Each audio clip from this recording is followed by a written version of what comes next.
মানবিক বিভাগ থেকে ঢাকা বিশ্ববিদ্যালয় এবং খুলনা বিশ্ববিদ্যালয়ে আসলে লিখিতর জন্য তোমরা যে মোটা মোটা বইগুলা কেনো এগুলাকে মাস্ট অ্যাভয়েড করবা।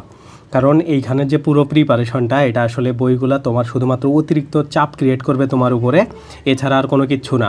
তার মানে তুমি যদি ভালো করতে চাও তাইলে প্রথমত কাজ হলো তুমি বই পড়া বন্ধ করে দিবা, যেগুলো মোটা মোটা বই আছে। কেন আমি তোমাকে এই জিনিসটা ব্যাখ্যা করতেছি। তুমি যদি খুলনা বিশ্ববিদ্যালয়ের লিখিত এবং ঢাকা বিশ্ববিদ্যালয়ের লিখিত দেখো, সবচাইতে বেশি মার্ক থাকে বা তোমার সবচাইতে বেশি টেস্ট করা হয় তোমার ফ্রি হ্যান্ড রাইটিংয়ে। এখন ফ্রি হ্যান্ড রাইটিং জিনিসটা আসলে কী? ফ্রি হ্যান্ড রাইটিং জিনিস বলতে বোঝানো হয় যে কোনো একটা টপিকের উপরে প্যারাগ্রাফ লিখতে দেওয়া বা কোনো একটা স্পেসিফিক প্রভাব বা কোনো একটা প্রবাদ বাক্যকে ওইটাকে বড় করে লিখতে বলা। সো এই যে দুইটা প্যাটার্নের কথা বললাম, এই দুইটা প্যাটার্নে কিন্তু গত বছর খুলনা বিশ্ববিদ্যালয়ের সি ইউনিটে বা তোমাদের আর্টসের ইউনিট যেটা সেটাতে প্রশ্ন আসছিল।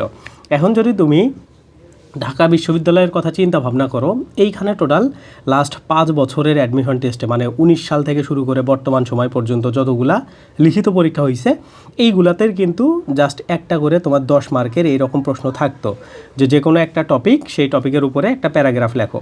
এখন বাকি তোমার হচ্ছে যে 30 মার্ক থাকে, সেই 30 মার্কের জন্য মোটামুটি 8টা টপিক থেকে ঘুরাইয়া ফিরাইয়া প্রশ্ন করা হয়েছে। তো তোমরা যদি বাংলার 20 মার্কের এবং ইংরেজি 20 মার্কের আলাদা আলাদা প্রিপারেশন নিতে যাও, তাহলে কেন তোমার বই কোনো কেনার প্রয়োজন নাই। আমি তোমাকে এই জিনিসটা একটু ব্যাখ্যা করি। দেখো, 1 নম্বরে তুমি যদি বাংলার প্রিপারেশন 20 মার্কের নিতে চাও, ইংরেজিটা একটু পরে আসতেছি, বাংলার যদি 20 মার্কের নিতে চাও, তোমার 5টা টপিক থেকে লাস্ট 5 বছরের প্রশ্ন চলে আসছে। 1 নম্বর হইল অনুচ্ছেদ থেকে। অনুচ্ছেদ বলতে তোমার বাংলা প্রথম পত্রের যে কোনো একটা গল্পর যে কোনো একটা উদ্দীপক দেওয়া থাকবে, সেইখান থেকে 5টা সংক্ষিপ্ত প্রশ্ন থাকবে, সেগুলোতে 1 মার্ক করে। এই টাইপের প্রশ্নগুলো মাস্ট পাওয়া যায়। এর পরবর্তীতে তোমরা যদি আসো সারাংশ সারমর্ম লেখা, এগুলা থেকে মোটামুটি 5 মার্কের প্রশ্ন তোমার থাকে, বা অনেক সময় 10 মার্কও এটা থেকে ছিল। মানে এই প্যাটার্ন থেকে প্রশ্ন আমরা সচরাচর দেখি যে তোমাদের একটা করে করা হয়। এরপরে আসে বাংলা ব্যাকরণিক বিষয়, বাংলা ব্যাকরণ এবং বিরোচন অংশ বেস্ট। এখন বাংলা ব্যাকরণ বলতে কি বোঝায়? ধরো তোমাকে দিল হচ্ছে ধ্বনি পরিবর্তন বা কোনো একটা তদ্ধিত প্রত্যয় বা কৃত প্রত্যয়, ওইটাকে সম্পূর্ণভাবে লিখতে বললো। বা ধরো তোমাকে বিরোচন অংশ বা মুখস্থ অংশের বাগধারার অর্থ লিখতে বললো, সেইগুলোতে 1 মার্ক 1 মার্ক বা 2 মার্ক 1 মার্ক এরকম করে ডিস্ট্রিবিউট করে 5-6 মার্কের প্রশ্ন করা হয়।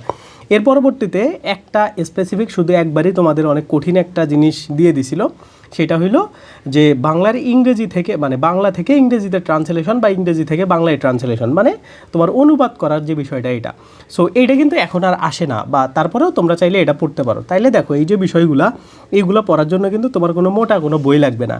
এখন এইগুলা সোর্স কোথায় বা এগুলো কোত্থেকে প্রশ্ন করা হয়? তোমরা যদি খেয়াল করো, বিগত বছরে যে এইচএসসি এর প্রশ্নগুলো আসছিল এই বাংলার মুখস্থ অংশের, সেগুলা এবং বিসিএসসি এবং অন্যান্য চাকরির লিখিত পরীক্ষায় যেগুলো আসে সেইগুলা থেকে তোমাদের এই প্রশ্নগুলো করা হয়। এখন তোমার মনে হইতে পারে যে ভাই কেন আসলে এই রিটেন এক্সামগুলো নেওয়া হচ্ছে, বা রিটেন এক্সামগুলোই আসলে কেন নেওয়া হয়?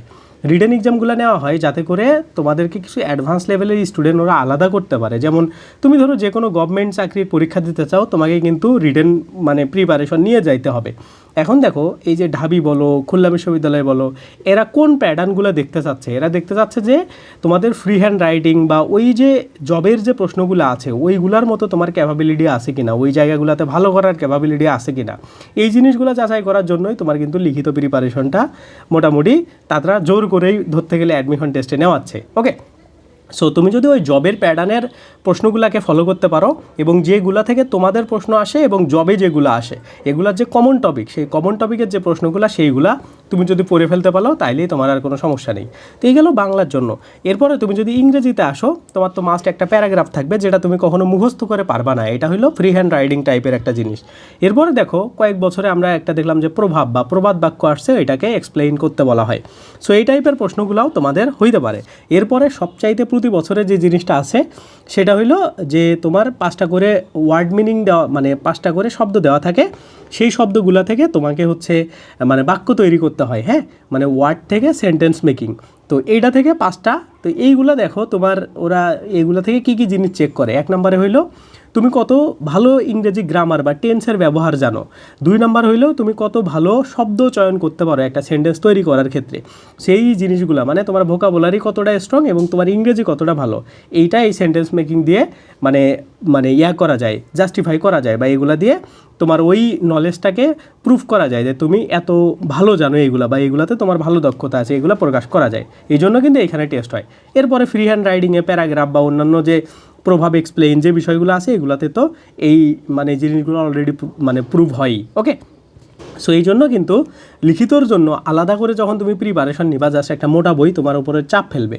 এখন এই লিখিতর প্রিপারেশনের জন্য প্রথম কাজ হইল, দেখো বাংলার ব্যাকরণ অংশে ভালো করতে গেলে এমসিকিউ অংশে বাংলার ভালো প্রিপারেশন থাকতে হয়। যদি তোমার এমসিকিউ অংশ খুব ভালো প্রিপারেশন থাকে তুমি অটোমেটিক্যালি লিখিত ভালো করবা। সেমভাবে ইংরেজির ক্ষেত্রে তুমি যদি খেয়াল করো যে ইংরেজি গ্রামার অংশ যেটা আছে, হ্যাঁ, ওইটা যদি তোমার ভালো থাকে তাইলে তুমি এইখানে ফ্রি হ্যান্ড রাইডিংয়ে বলো বা গ্রামেটিক্যাল যে টেস্টগুলো আছে ওইগুলো থেকে তুমি ভালো করতে পারবা। অনেক সময় তোমাদের গ্রামেটিক্যাল চেঞ্জও এইখানে 1-2 মার্ক এরকম করে প্রশ্ন দিয়ে দেয়। যেমন ধরো একটা ভয়েস চেঞ্জ দিল, একটা ন্যারেশন দিল, হ্যাঁ, একটা সিম্পল থেকে কমপ্লেক্স সেন্টেন্স করতে বললো। সো এই ধরনের বিষয়গুলোও তোমাদের পরীক্ষাতে আসে। সো এই যে আমি যে ঘটনাগুলো বললাম এগুলোর জন্য কিন্তু আলাদা কোনো বই পড়ার প্রয়োজন নাই, ঠিক আছে? তুমি জাস্ট সুন্দর করে তোমার মানে যে বেসিক প্রিপারেশন এমসিকিউ এর ওইটা নিবা, তাহলেই তোমার খুব ভালো একটা প্রিপারেশন হবে এবং শেষ দিকে গিয়ে সব কিছু গোছানোর জন্য তুমি এইগুলা বিগত সালের প্রশ্নগুলো পড়তে পারো, তাইলেই তোমার একটা লিখিতর ভালো প্রিপারেশন হবে, ঠিক আছে? এরপরেও বাজারে যদি কোনো ভালো বই আসে আমি তোমাদের সাজেস্ট করে দিব, কিন্তু আপাতত লিখিতর প্রিপারেশন চাপ নেওয়ার কোনো প্রয়োজন নাই। আর আমাদের লিখিতর ফ্রি ব্যাচ শুরু হচ্ছে এই পেজে, তো তোমাদের ফ্রি 100% কমপ্লিট করায় দিব। ডিটেলস এই ভিডিওর ডেসক্রিপশনে থাকবে বা কমেন্টে থাকবে। আল্লাহ হাফেজ।